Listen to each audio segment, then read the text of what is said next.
ಖೇಣಿಯಲ್ಲಿ ಖಾಸಗಿ ಬಂದರು ವಿವಾದ ಹಿನ್ನೆಲೆ ಅಂಕೋಲಾದಲ್ಲಿ ವಿಫಲವಾದ ಮೀನುಗಾರರೊಂದಿಗಿನ ಸಭೆ. ನಾಳೆ ಅಂಕೋಲಾದ ಖೇಣಿಯಲ್ಲಿ ಸರ್ವೆ ಕಾರ್ಯ ಮುಂದುವರಿಯಲಿದೆ. ಮೀನುಗಾರರ ಸಭೆಯ ನಂತರ ಜಿಲ್ಲಾಧಿಕಾರಿ ಲಕ್ಷ್ಮೀ ಪ್ರಿಯಾ ಈ ಹೇಳಿಕೆಯನ್ನ ಕೊಟ್ಟಿದ್ದಾರೆ. ಇತ್ತ ಹೊನ್ನಾವರ ಕಾಸರಗೋಡಿನಲ್ಲಿ ಖಾಸಗಿ ವಾಣಿಜ್ಯ ಬಂದರು ಸರ್ವೆ ಕಾರ್ಯ ಹಿನ್ನೆಲೆ ಖೇಣಿ ಹಾಗೂ ಕಾಸರಗೋಡು ಗ್ರಾಮದಾದ್ಯಂತ ನಾಳೆ ನಿಷೇಧಾಜ್ಞೆಯನ್ನ ಜಾರಿ ಮಾಡಲಾಗಿದೆ. ನಾಳೆ ಬೆಳಗ್ಗೆ 6 ಗಂಟೆಯಿಂದ ರಾತ್ರಿ 6ರವರೆಗೆ ನಿಷೇಧಾಜ್ಞೆಯನ್ನ ಹೇರಿದ್ದಾರೆ. ಜಿಲ್ಲಾಧಿಕಾರಿ ಲಕ್ಷ್ಮೀ ಪ್ರಿಯಾರಿಂದ ಈ ಆದೇಶವನ್ನ ಹೊರಡಿಸಲಾಗಿದೆ. ನಾಳೆ ಅಂಕೋಲಾದ ಖೇಣಿಯಲ್ಲಿ ಸರ್ವೆ ಕಾರ್ಯ ಮುಂದುವರಿಯಲಿದೆ. ಹೀಗಾಗಿ ಅಲ್ಲಿ ನಿಷೇಧಾಜ್ಞೆಯನ್ನ ಜಾರಿಗೊಳಿಸಲಾಗಿದೆ. ಇನ್ನು ಮೀನುಗಾರರೊಂದಿಗೆ ಅಂಕೋಲಾದಲ್ಲಿ ನಡೆದಂತಹ ಸಭೆ ಸಹ ವಿಫಲವಾಗಿದೆ. ಇನ್ನು ಮೀನುಗಾರರ ಹೋರಾಟ ಯಾವ ರೀತಿ ಇರುತ್ತೆ, ಮುಂದೆ ಅವರ ನಿಲುವೇನು ಅನ್ನೋದನ್ನ ನೋಡಬೇಕಾಗತ್ತೆ. ಇತ್ತ ಹೊನ್ನಾವರ ಹಾಗೂ ಕಾಸರಗೋಡಿನಲ್ಲಿ ಖಾಸಗಿ ವಾಣಿಜ್ಯ ಬಂದರು ಸರ್ವೆ ಕಾರ್ಯ ಹಿನ್ನೆಲೆ ಖೇಣಿ ಹಾಗೂ ಕಾಸರಗೋಡು ಗ್ರಾಮದಾದ್ಯಂತ ನಾಳೆ ನಿಷೇಧಾಜ್ಞೆಯನ್ನ ಜಾರಿಗೊಳಿಸಲಾಗಿದೆ.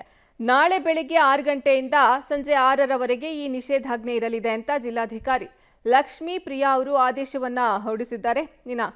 ಈ ಮಧ್ಯೆ ಅಂಕೋಲಾದಲ್ಲಿ ಮೀನುಗಾರರೊಂದಿಗಿನ ಸಭೆ ವಿಫಲವಾಗಿದೆ.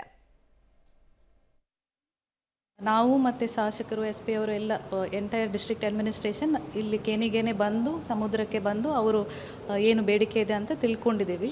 ಅವರು ರಿಕ್ವೆಸ್ಟ್ ಮಾಡಿದರು, ಒಂದು ಮೀಟಿಂಗನ್ನು ಕರೆದು ನಮ್ಮ ಜೊತೆಗೆ ಮಾತಾಡಬೇಕು, ನಮ್ಮ ಡಿಮ್ಯಾಂಡ್ಸ್ ಏನಂತ ಕೇಳಬೇಕು ಅಂತ ಹೇಳಿದರು. ಸೊ ಇವತ್ತು ಇಲ್ಲಿ ಅಂಕೋಲಾ ತಾಲೂಕು ಆಫೀಸಲ್ಲಿ ಡೀಟೇಲ್ಡ್ ಆಗಿ ನಾವು ಮೀಟಿಂಗ್ ಮಾಡಿದ್ದೀವಿ. ಅವರು ಒಂದು ಬೇಡಿಕೆ ರೈಸ್ ಮಾಡಿರೋದು, ಅಲ್ಲಿ ಫಿಶಿಂಗ್ ಕಮ್ಯುನಿಟಿ ಜಾಸ್ತಿ ಇದೆ, ಅವ್ರಿಗೆ ಏನು ತೊಂದರೆ ಆಗುತ್ತೆ, ಅವ್ರಿಗೆ ಏನು ಬೆನಿಫಿಟ್ ಆಗುತ್ತೆ ಅಂತ ಕ್ಲಿಯರಾಗಿ ನಮಗೆ ಹೇಳಬೇಕು, ನಮ್ಮ ಜೊತೆಗೆ ಚರ್ಚೆ ಮಾಡಿಕೊಂಡೇ ಮುಂದುವರಿಸಬೇಕು ಅಂತ ಹೇಳಿದರು.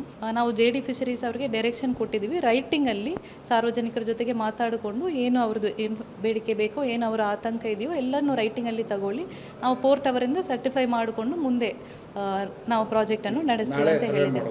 ಈಗ ನಾವು ಸರ್ವೆಯನ್ನು ಕಂಟಿನ್ಯೂ ಮಾಡಬೇಕು ಅಂತ ಡಿಸಿಷನನ್ನು ತಗೊಂಡಿದ್ದೀವಿ. ಏನಾದರೂ ಇಶ್ಯೂಸ್ ಇದ್ದರೆ ನಾವು ಪಬ್ಲಿಕ್ ಹಿಯರಿಂಗ್ ಅಂತ ಬರ್ತದೆ ಪ್ರಾಜೆಕ್ಟಲ್ಲಿ. ಆಫ್ಟರ್ ಸರ್ವೆ ಫೀಸಿಬಿಲಿಟಿ ಸ್ಟಡಿ ಆದಮೇಲೆ ಪ್ರಾಜೆಕ್ಟ್ ತಗೊಳ್ತಾರಂತ ಡಿಸೈಡ್ ಮಾಡಿದರೆ ಪಬ್ಲಿಕ್ ಹಿಯರಿಂಗ್ DC ಅವರು ಮಾಡಬೇಕಾಗುತ್ತೆ. ಸೊ ಅವ್ರದ್ದು ಏನು ಇಶ್ಯೂಸ್ ಇದ್ದರೂ ಪಬ್ಲಿಕ್ ಹಿಯರಿಂಗ್ ಟೈಮಲ್ಲಿ ನಾವು ಸರ್ಕಾರ ಗಮನಕ್ಕೆ ತಗೊಂಡು ಬರ್ತೀವಿ ಅಂತ ಹೇಳಿದ್ವಿ. ಸದ್ಯ ಖೇಣಿಯಲ್ಲಿ ಖಾಸಗಿ ಬಂದರು ವಿವಾದದ ಹಿನ್ನೆಲೆ ಅಂಕೋಲಾದಲ್ಲಿ ಮೀನುಗಾರರೊಂದಿಗೆ ಮಾಡಿದಂತಹ ಸಭೆ ವಿಫಲವಾಗಿದೆ. ಇದ್ರ ಜೊತೆಗೆ ನಾಳೆ ಅಂಕೋಲಾದ ಖೇಣಿಯಲ್ಲಿ ಸರ್ವೆ ಕಾರ್ಯ ಮುಂದುವರಿಯುತ್ತೆ ಅಂತ ಜಿಲ್ಲಾಧಿಕಾರಿ ಲಕ್ಷ್ಮೀ ಪ್ರಿಯಾ ಅವರು ಹೇಳಿದ್ದಾರೆ. ಇದರ ಜೊತೆಗೆ ನಾಳೆ ಬೆಳಗ್ಗೆ 6 ಗಂಟೆಯಿಂದ ಸಂಜೆ 6ರವರೆಗೆ ನಿಷೇಧಾಜ್ಞೆ ಸಹ ಇರಲಿದೆ.